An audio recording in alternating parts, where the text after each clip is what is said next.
Lakeside is pleased to sponsor this exciting broadcast featuring Dr. Sandra Bloom and Sarah Yanosy on Voice America.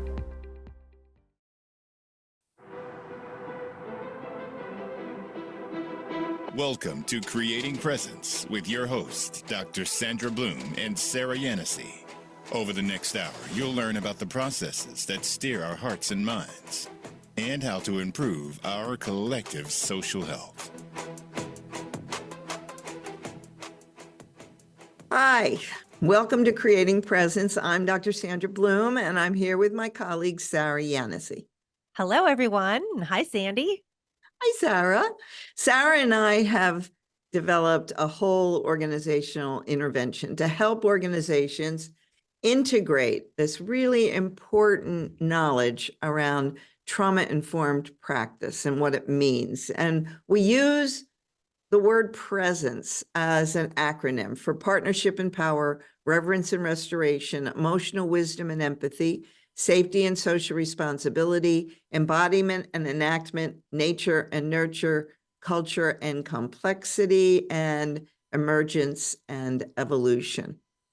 So what we've been doing in this podcast for the last, 13 weeks, right? This is our 13th week, is that we've looked at each of the letters in the acronym, and we got people who were really thought leaders in a variety of areas to help us expand our thinking and our work about improving collective social health.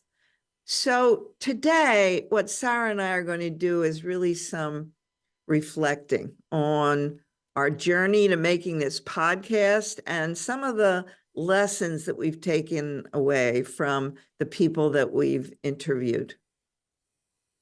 Sandy, I remember when you called me and asked me if I was interested in doing something new with you. And I also remember you had just gotten out of the pool and you were very excited. And now here we are, and we're not just doing that work of creating presence, but we're also podcasting about it. Can you tell our listeners about what inspired you to use the acronym PRESENCE to construct our model, and what was going on in that brain of yours when this idea happened? Sure.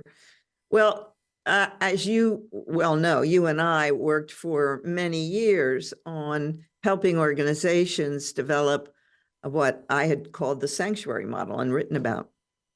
And I had reached a point where in the system that we were in, I couldn't figure out how to innovate, how to continue developing an approach for organizations in a field that is constantly growing and constantly changing. And at the same time, I had started teaching online courses, and then the pandemic hit. And so having an online approach made a lot of sense to take advantage of technology and people's accessibility really was such an important factor. So I was swimming, I was doing my laps, and the word presence just kind of popped into my head. I don't know from where. And as I thought about it, I thought, well, it might work as an acronym for values I think are really important that every organization has to embed, learn about, think about, talk about, and embed in the way they work. And so the P, I thought, well, that could be partnership and power, because as we know, everywhere in our culture, power is being abused. And so we need to shift to a partnership model for really thinking about how to share power with other people so that they can also be effective. The R was for reverence and restoration. And that, because, I mean, that's a big word, reverence. And I do not mean it in a religious sense. I mean it in a sense of deep respect, because that's also been being eroded in our cultural situation, is that that there's not much respect or kindness around that people are showing to each other, much less to the planet, the whole climate issue. And I thought we need to bring that word in, and there's so much restoration that has to go on at every level, at an individual level, a family level, a organizational level, a community level, and a whole society. The first E, there's three E's, which was handy, is for emotional wisdom and empathy.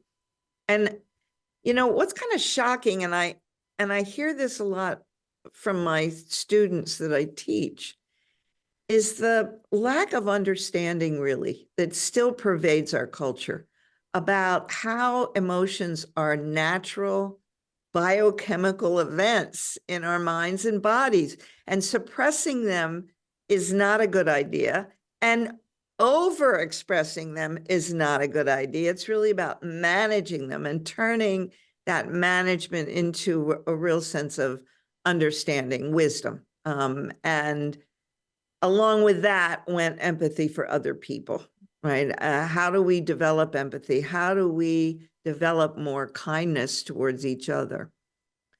The S was pretty obvious, right? That was for safety and social responsibility. They kind of go hand in hand. And the safety, I think what people think of is they think of physical safety, which is critical, but it's likely that you won't be physically safe unless the other domains of safety also exist. So you have to be psychologically safe, you have to be socially safe, you have to be morally safe, and you have to be culturally safe. And if those aren't in place, it's likely you're not going to be able to be physically safe. So this issue then, that brings in the huge issue of social responsibility, that it's everybody's responsibility to create a safety culture. Then the second E is embodiment and enactment. And that was really important because I think people don't really fully recognize how we are signaling information to each other all the time through our bodies, not necessarily what we say. And that's where contradiction lies. It is in the contradiction of signals that we're giving. We're saying one thing and doing something entirely different. So what we've learned, of course, about trauma and adversity is that it gets into the body and it gets acted out in relationships with other people. So embodiment and enactment is really about developing a deep understanding of that. And what's linked to that is how important different pathways are when we talk about healing and recovery, that talking about it isn't enough. You have to be able to express yourselves in nonverbal ways as well. And so there have to be all kinds of therapeutic approaches that are not standard right now. I also think a lot about those early conversations that you and I had about embodiment and enactment and the key role of relationships, because when the trauma lives in our bodies and we are sending those signals with our bodies, with our words, that all happens in the context of relationships. Other people are receiving those signals.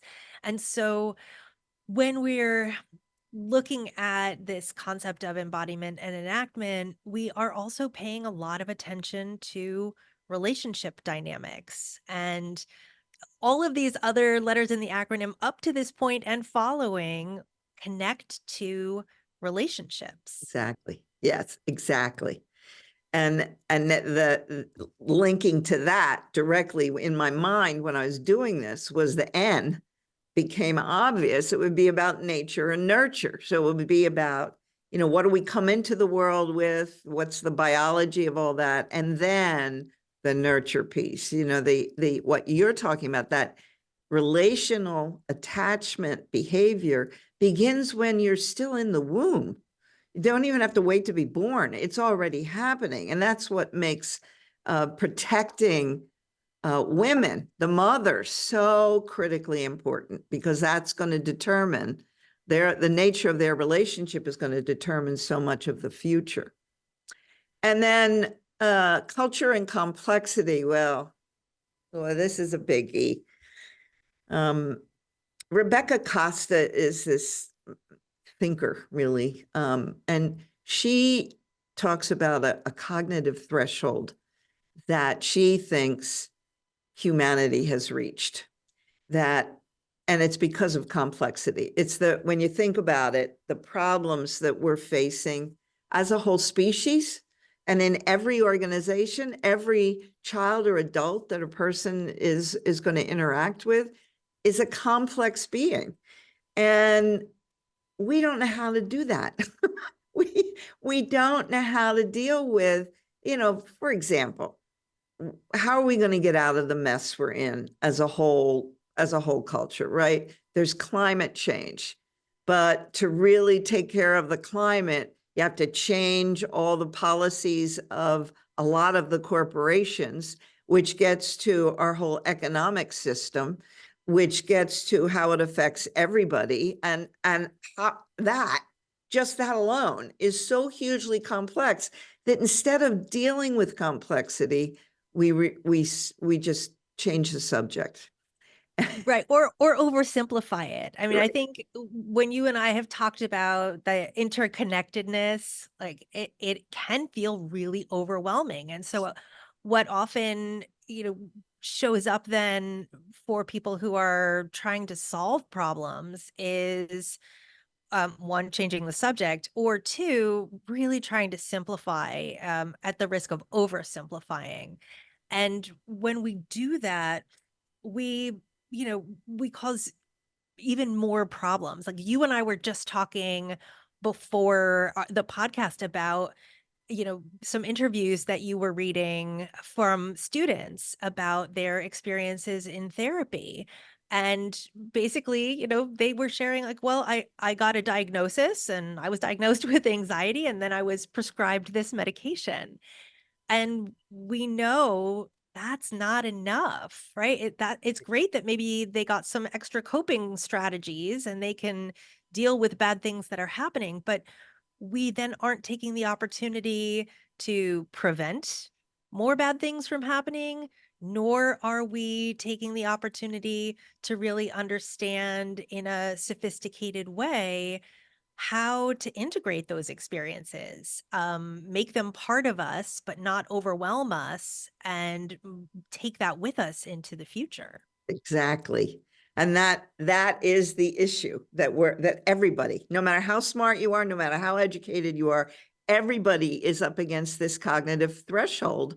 We don't know how to deal with complexity, which brings me to the third E, which is emergence and evolution. So what that means is that we have to develop different ways of thinking and understanding ourselves, each other, and the world around us. We need new concepts, new frameworks, new paradigms to emerge out of the complexity, out of being able to, instead of seeing things as either or, right, wrong, yes, no, black, white, instead, how are we going to integrate? How do we really integrate all of the knowledge that we've acquired and have something new emerge, which is what propels change, evolution, right? We are in danger of stopping human evolution, and we need to get back on the bandwagon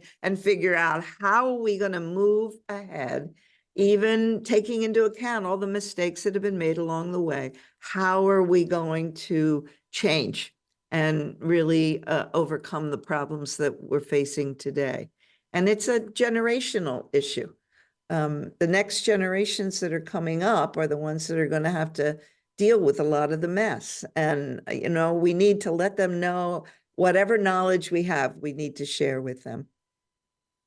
In the last minute before our break, what are some of the personal or professional experiences that you've had that have shaped your thinking about trauma in organizations?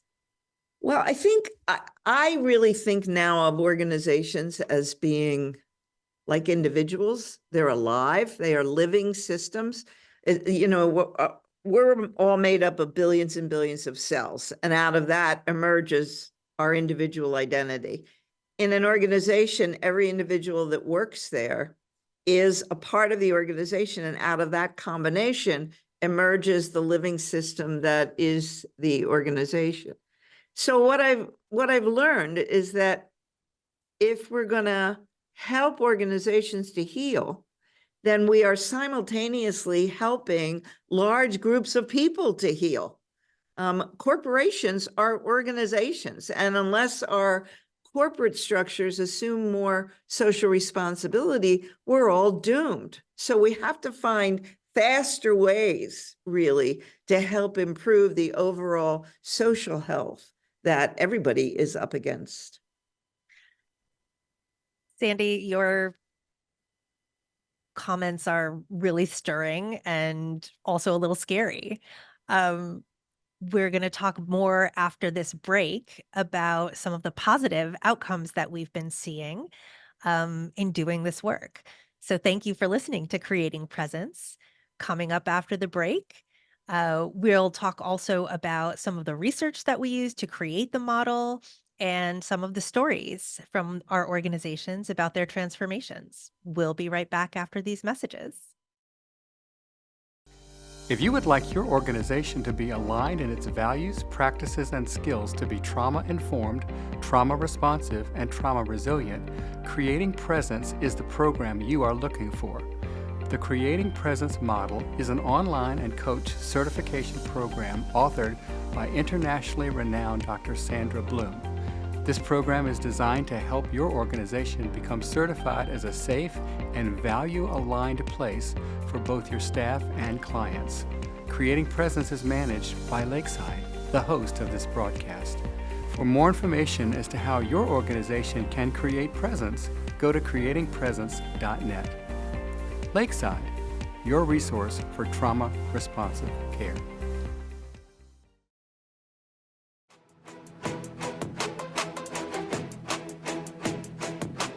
Welcome back to Creating Presence. Sandy, Sarah, and their guests will discuss strategies and innovative practices for restoring our collective social health.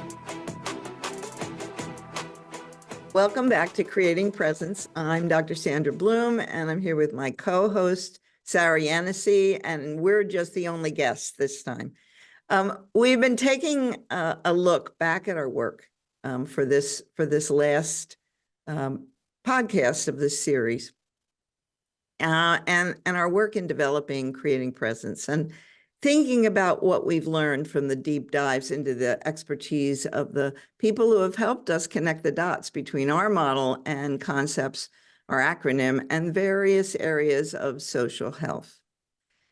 So before we get into talking about kind of going over who we talk to, I think I first want to ask you, Sarah, about working with organizations, because I remember asking you to help me explain how our work was going to help bring about change, because you're so good at making things practical and operationalizing difficult concepts, putting those ideas into practice. And you kept talking about using I never heard about it before, the NERN guidelines, and making sure we were using key ingredients. So can you tell our listeners about what those are?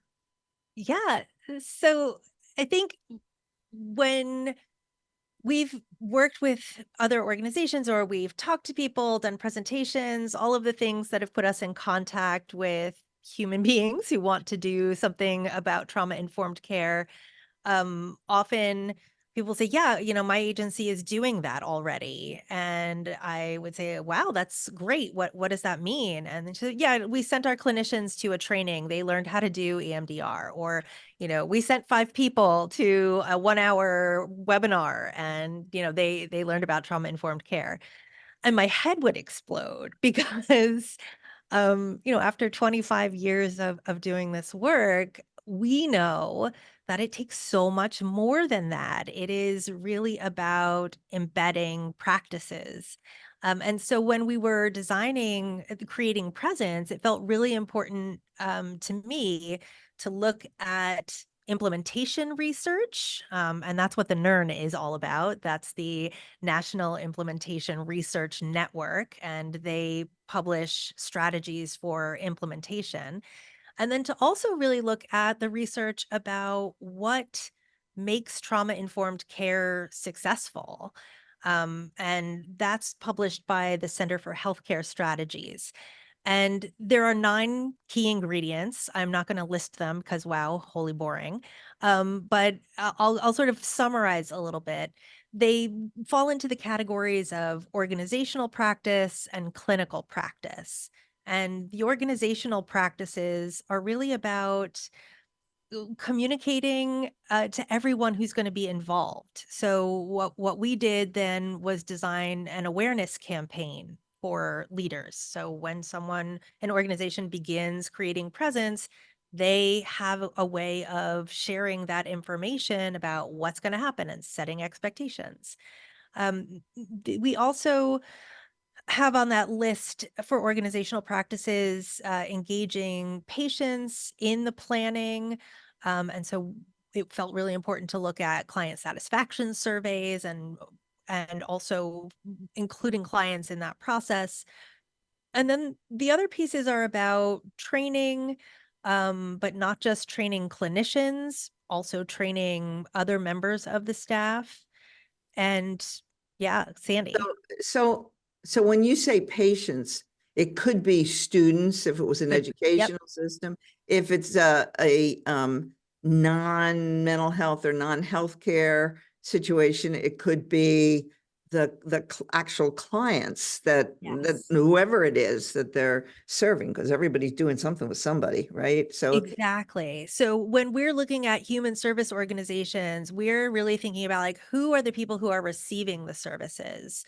And that's really in parallel to the people who are delivering the services, because the impact of trauma cuts across all different levels. And then also looking at secondary trauma or vicarious trauma for staff. Um, for clinical practices, it's really about recognizing the voice of the people who are receiving services, screening for trauma, knowing how to do good trauma treatment, and extending your knowledge to partners in the community so that it's not just you doing this work in isolation, but that any collaborators are also part of the process. and if we think of it as a public health intervention, then when we're talking about clinical practices, it really might be the doctor in the ER Right. or the, nurse in a oncology unit, right? It could be anybody then could qualify if they're delivering some kind of service because they need to know. They need Yeah. to know this information. Teachers too, right? Right. So when and that was, I think, one of the things that you and I really took hold of and expanded, like this idea of treatment doesn't necessarily just mean providing therapy or medical intervention. It's about being in a position of service provision. And so knowing what to do is super important at all of those levels. Yeah, because now that we know that pretty much everybody has experienced childhood adversity and will experience a traumatic event, it means we can't just relegate this to some office practice somewhere. It means everybody has to be willing to make things better and make them safer. It's so interesting. You're reminding me of an experience that I had with my primary care physician many years ago. I loved her. She was the most wonderful doctor. I trusted her and felt like she was amazing. And I stopped going because the person that I had to call to make an appointment with was really mean.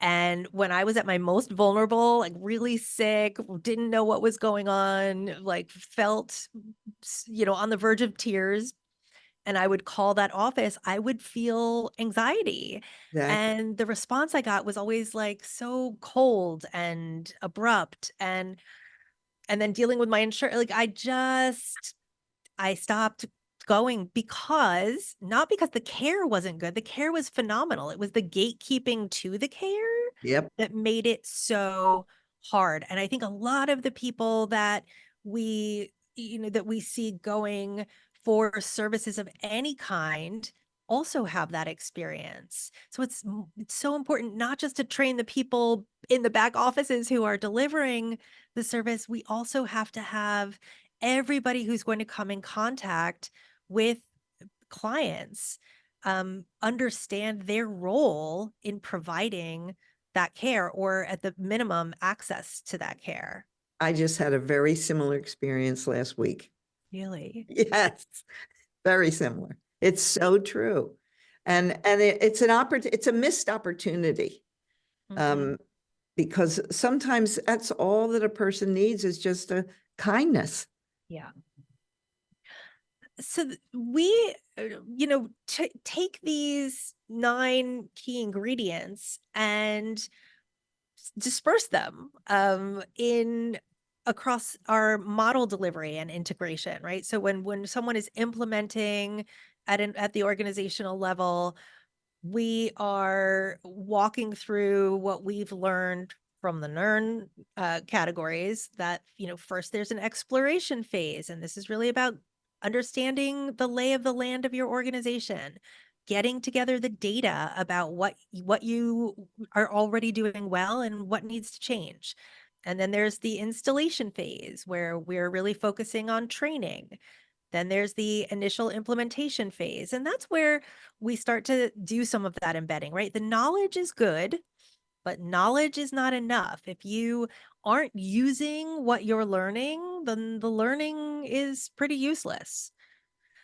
So we focus a lot on skills in that initial implementation phase. And then when we get to full operation phase, that's when we have really done a lot of work around policy, practice, right? Changing the bones and the structure, so that it doesn't just live, the knowledge and the practice doesn't just live with the people who are there, because those people sometimes leave and then new people come in. So we've got to sort of put it in the walls. And that's where the policy and practice pieces come in. And that's And what's not happening. exactly. That is not happening across the board. So Right. sending somebody to a workshop for a couple hours is not going to do this. And this is what true trauma-informed care really is about. Exactly. And about that last phase, which is sustainability. And what you and I conceptualized for sustainability was a community of practice, right? Sustainability means not just doing this in your own silo, but also being connected to other organizations, other leaders, other clinicians, other HR directors, everyone at all levels, having other people who are also doing this to reinforce, support, and learn from. So that's kind of the intersection of those pieces, and how it shaped the model that we developed.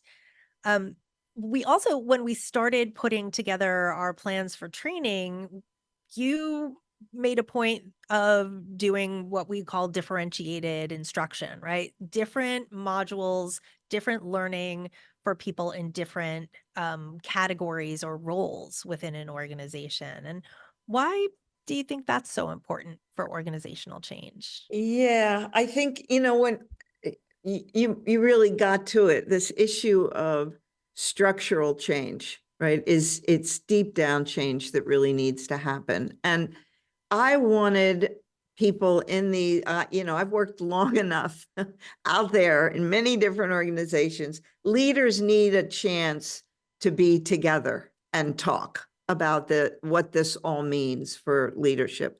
Clinicians, the same. They need to be able to figure out together, what does this mean for us? How do we have to change? The same for direct care workers. They, are often the people that are among the least well paid, the least supported.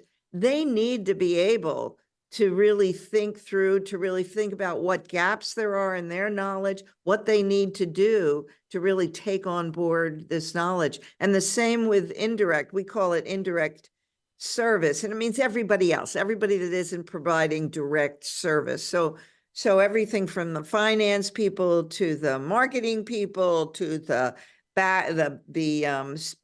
administrative assistants, the food service, the maintenance folks, everybody else is the indirect. And so I thought it was really important that people be able to have deeper conversations and meaningful conversations with people that understand them, with each other, and where often the most deep-seated conflicts occur in organizations. And I thought it stood a better chance of being sustainable because there's huge problems with staff turnover. And when staff leave, every single person that's been in your organization who leaves takes with them the knowledge that they've acquired, and it's gone. Unless there's some way to retain it, it's gone. So the knowledge has to be embedded at every level and operationalized, or it's going to disappear. And then, the reality is that human beings resist change. We don't talk about that enough, but we resist particularly knowledge about trauma and adversity. Because why? Because while you're pointing your finger at somebody else, all of the other fingers are pointing back at you, right? And that's real. We've all had issues. Everybody has stuff in their background that they don't really want to address, they don't really want to feel, they don't really want to talk about. And they got to talk about it in order to really incorporate this new knowledge meaningfully. But the problem is we keep forgetting. Trauma isn't new. And it certainly isn't new in mental health. But we keep forgetting it. We keep pushing it aside. We develop repetitive amnesia, and therefore we stay in denial because often we're not sure about how to fix anything. So we just stay in denial. And that's why it was so valuable to have Rob Anda and Laura Porter come in. And we had them come in for culture and complexity because that's what it's about. And Rob Anda is one of the co-investigators of the Adverse Childhood Experiences study. And so it was just so valuable to hear them talk about how they're working with communities to try to embed this knowledge and how much that relates to the organizations as we're trying to embed it. Now, you looked into the research on trauma-informed practice as we were putting the model together. So tell us what you found out about the outcomes of using those kind of skills and practices. Yeah, it was really interesting because, as one would suspect, if you are doing this at multiple levels, you'll see outcomes at multiple levels. So there were some expected client outcomes, some expected staff outcomes, and some expected organizational outcomes. And in the last 5 years, as we've been working with organizations, I, have had the chance to hear from those organizations and look at some of the data. And I've been really excited about the fact that they are achieving some of these outcomes. And so I'm going to highlight just a few because I think they really feel very meaningful, and they've certainly been really meaningful to our organizations. So with client outcomes, which is really kind of often why we do this, right? We want to serve the people that we're helping more effectively. One of the things that stands out is clients' own recognition of trauma-related symptoms. So to your point earlier, a lot of people have been diagnosed with anxiety, bipolar, depression, and are treated for that sort of in a vacuum. But being able to recognize that adversity, trauma, chronic stress are sometimes exacerbating those conditions can really help change the course or trajectory of their recovery. So that awareness has been one really notable outcome. Um, Another is increased coping and self-care. And these happen to be areas in our model that we really target with teaching brain regulation skills and helping clients create wellness plans and strategies. There's also an experience of increased social support and empowerment, as well as relational and safety skills. And I really attribute this to our focus on communication skills, group engagement skills, really helping not just staff, but also clients participate in a really different way in their treatment. Um, I want to highlight also some of the staff outcomes because that's been pretty exciting too. One has been the uh, ability to apply and implement trauma responsive strategies. And that increase in confidence, I think, is sort of the one that, hits all the marks for me. And I think that really comes from our focus on recognizing behavior as symptoms and seeing those symptoms as survival. Like that, when that light switches on, staff are able to not take things personally. They're able to see what the symptoms are in a way that makes them more capable of intervening. And the last thing I'll mention is just we see organizations reporting more stability and increase in planned discharges. So having more predictable uh, environments overall. So I think what we will do now is a short break to hear from our supporters. And when we come back, we will continue our conversation about our work with our organizations and review some of the learning from our other guests. And we'll be back right after this break. If you wish to go into production to provide your own trauma training, Lakeside Productions can provide you studio rental, design, filming, editing, learning management support, and consultation for video streaming for your organization or systems of care. Lakeside Productions has developed over 50 courses and videos that are all trauma-based and customized with a variety of applications. If you would like to have more information regarding Lakeside Productions, go to our website at lakesidetraining.org. Lakeside, your resource for trauma responsive care.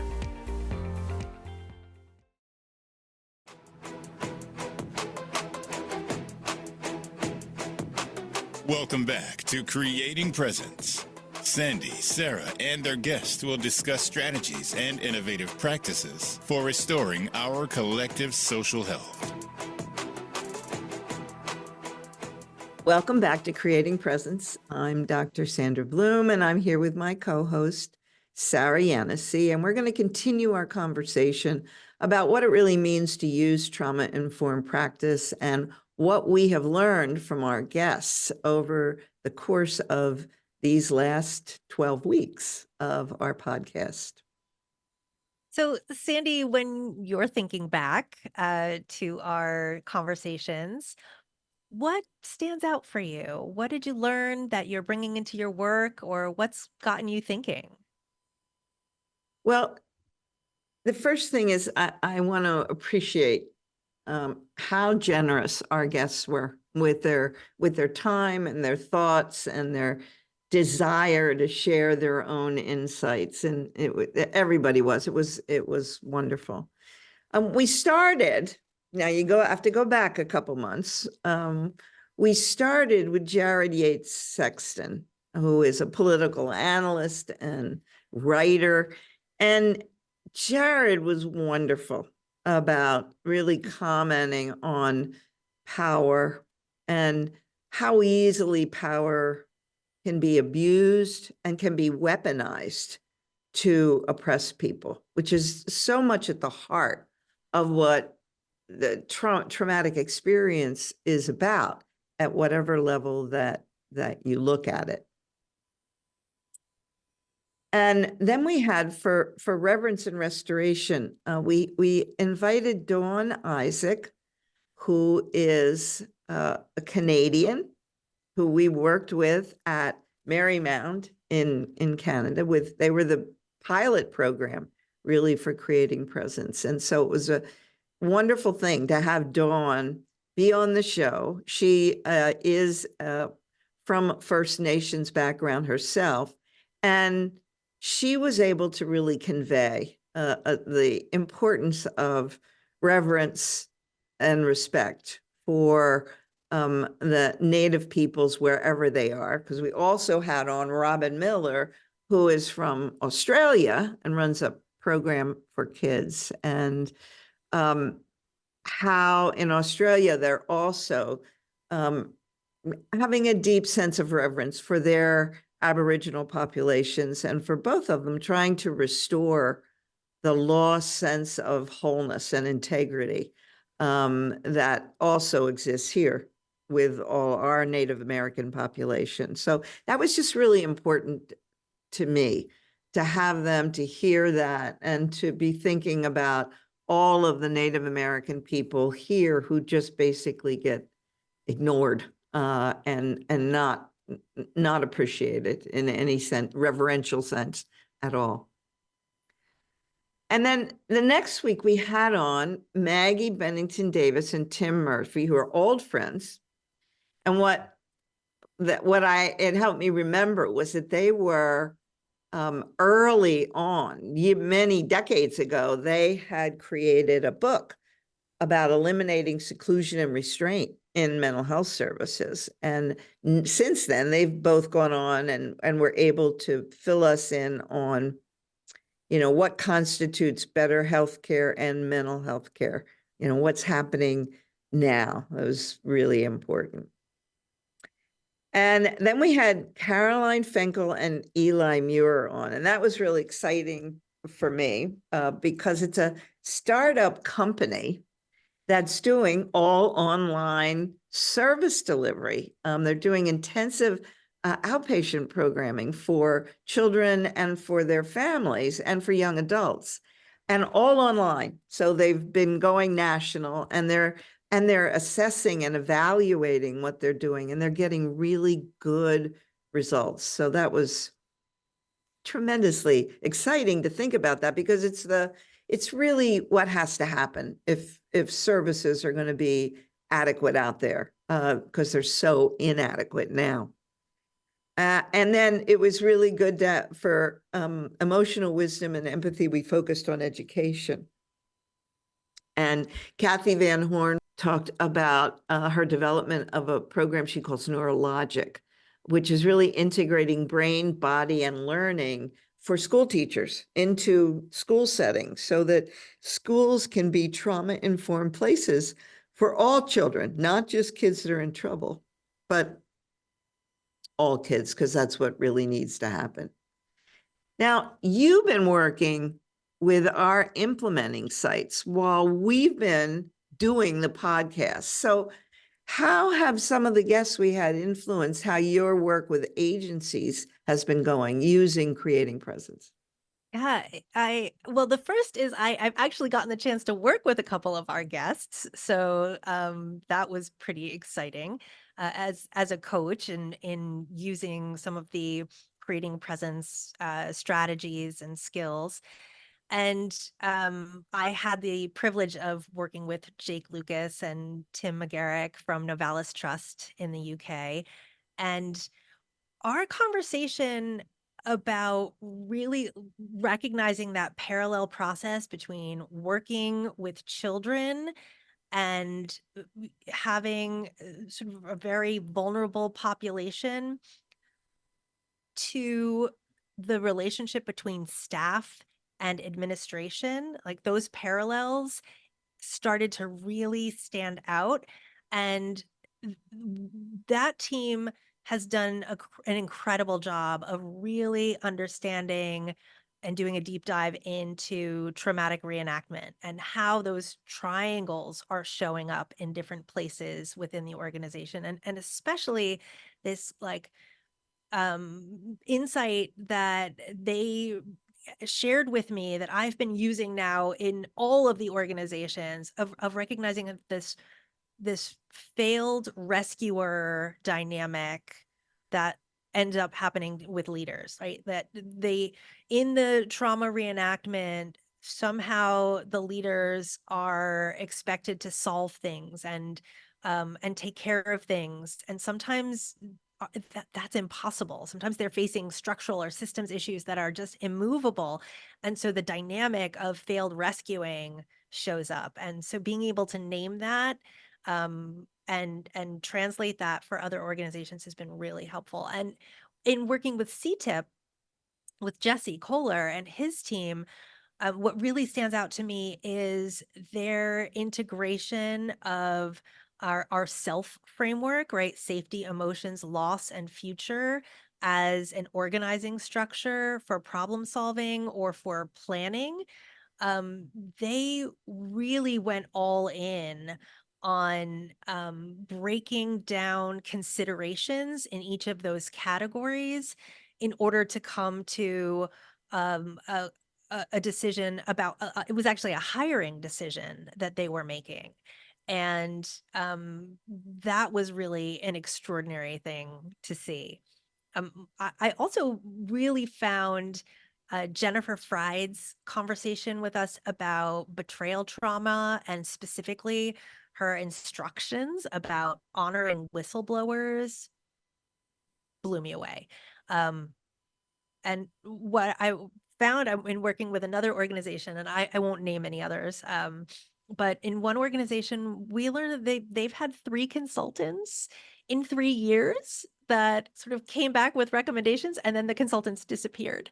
And it was really helpful to understand that context of organizational courage as part of the process that was happening here, and I was able to sort of bring in this idea of honoring people who, I mean, this wasn't I wouldn't call the staff members whistleblowers in the traditional way, but they were sounding the alarm about things and really helping this leadership team see that as a gift. And that's been a really powerful part of the work. I also have found, Bruce Shapiro and Alana Newman's work at the Dart Center when they talked with us about, how we tell stories and really thinking about the context of vicarious trauma, like who is exposed to trauma through the stories of others, and also how we tell stories. And that really re-inspired my interest in our skill about restoring, right? Thinking about telling stories from a strengths perspective, looking at trauma narratives as an opportunity to reconnect people with the best parts of themselves and not just the parts that have been injured. Um, the other one I'll mention before I ask you the same, Sandy, is Scott Giacomucci's work at the Phoenix Center. When he was talking about empty chair work, right? He's doing psychodrama, and I really saw an opportunity to use a teeny tiny piece of what he was sharing with us with a team that was really struggling after the departure of a person in a leadership position who had been really abusive to the staff. And the staff felt like they didn't have closure. And what I was seeing was that the staff was actually recreating the dynamics with the new leadership who was very, very different. And so it was basically just they were sort of transferring their rage with the person who I think they felt like got off scot-free. He was an abusive leader, decided to retire before, action was taken around the abuse, and they were just sort of left with this and all these feelings. And so being able to put that back where it belonged, right? Thinking about it from a psychodrama perspective at the organizational level, that was really powerful, really helpful. Well, What about for you you? know how much I love psychodrama. I know you do. I do. Yeah. What about Diane Wagenhals and Suzanne O'Connor from Lakeside Global Institute? They were our nature and nurture people because they've been involved for so long in early childhood development. And you wanted to mention something about Kids Cottage. I couldn't. I did. Yeah. So that's actually where my little guy goes to preschool. And so this was like a very personal application for me. They really reminded me about the importance of social support. And what I was thinking about was actually from Robin Miller, what in Australia, what is common practice when a baby is born is that a mom is assigned to a nurse, a visiting nurse, and another group of moms who all share that visiting nurse. And instead of the nurse just going into their homes, the nurse brings the moms and the babies together. And so there's learning and support that's happening, not just from the hierarchical, like I'm the medical expert and I'm going to tell you what to do to take good care of your baby, but this, real shared connection. And they sort of reminded me about that. And I've started to make that part of my life practice. It's so cool. Yeah, we have moms from Kids Cottage coming over with their kids and doing like once a week we all get together and hang out and let our kids play. And most of what we're talking about is like That's how things are going with our kids and great. what we Well, need on the to. total opposite end of the spectrum, we had three people representing the justice system. Stephanie Covington, um, who does amazing work with the particularly incarcerated women, but not just all over the world. Stephanie works, and then we had Rob Reed and Elle Sawyer. Elle has an amazing story of his filmmaking after being incarcerated as a young man himself. And Rob Reed, just his amazing dedication to trying to help the justice system in Pennsylvania become trauma informed in all of the ways that we've been talking about. And then we had David McCorkle talk about our long-standing buddy, talk about using drama in community settings, and Linda Bills talked about trauma art narrative, a program she developed. And then we ended, our last one was with Chris Courtois, who gave us a really excellent brief on what complex PTSD is. And then we rounded it out with Jesse Kohler from CTIP, which, by the way, stands for the Campaign for Trauma-Informed Policy and Practice. And Jared Yates Sexton came back. We bookended Jared. And they talked, it was so amazing to hear them talk about the importance of de-radicalizing the social conversation. If we're really going to be safe, we can't go on with the kind of really violent discourse that's out there at present. So all of that just moved me. All of those. I remember when Jared was talking about how when people have been so traumatized by the political and social system that they sort of get so used to what's happened, they don't accept it, but they just sort of learn to live with it.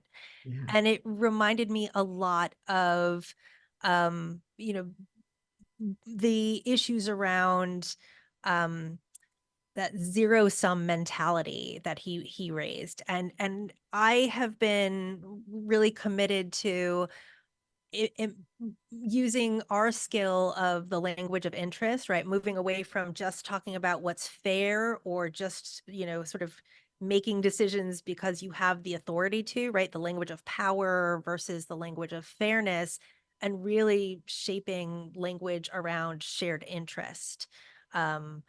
That's been another real highlight for me from their work. So we've spent the last 13 weeks learning from experts in various areas of social health, and we're so grateful to all of our guests who shared their time and their wisdom with us and our listeners.